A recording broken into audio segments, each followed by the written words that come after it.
আপনাকে দেওয়া হয় না। আমরা দেখি হরিজন সম্প্রদায়ের অনেক মানুষ ওই 96 স্কয়ার ফিট অথবা 110 স্কয়ার ফিট একটি ঘরের ভিতরে আপনি সংসার করছেন। আপনার পেট থেকে জন্ম নেয়া যে বাচ্চাটি গ্রহণ করেছে, সেই বাচ্চা আস্তে আস্তে বড় হয়েছে, সেই বাচ্চার বিয়ে দিয়েছেন, সেই বাচ্চাও ওই ঘরে সংসার করছে, সেই বাচ্চার বাচ্চা হয়েছে, সেই বাচ্চাও ওই ঘরে সংসার করছে। কি মানবেতর জীবন যাপন এটি! আমরা তাই আন্দোলন গড়ে তুলতে চাই। কোন আন্দোলন?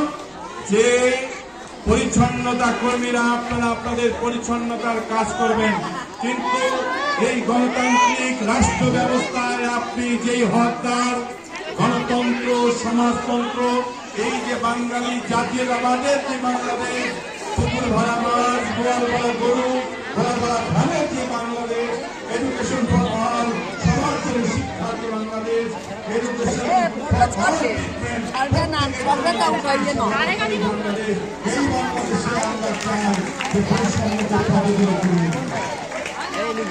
আমরা চাই আপনাদের নিজস্ব জায়গা নির্ধারণ করা হয়েছে, সেই জায়গায় যারা হরিজন কলোনি অতি দ্রুত কোন রকম কালক্ষেপণ না করে, কোন রকম শুভঙ্করের ফাঁকি না করে যেন সেই ঘরগুলো আপনাদেরকে বুঝিয়ে দেওয়া হয়।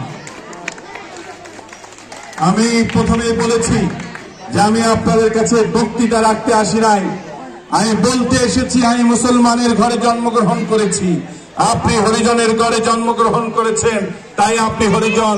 আমি যেই ঘরে জন্ম করেছি এই কারণে আমি মুসলমান।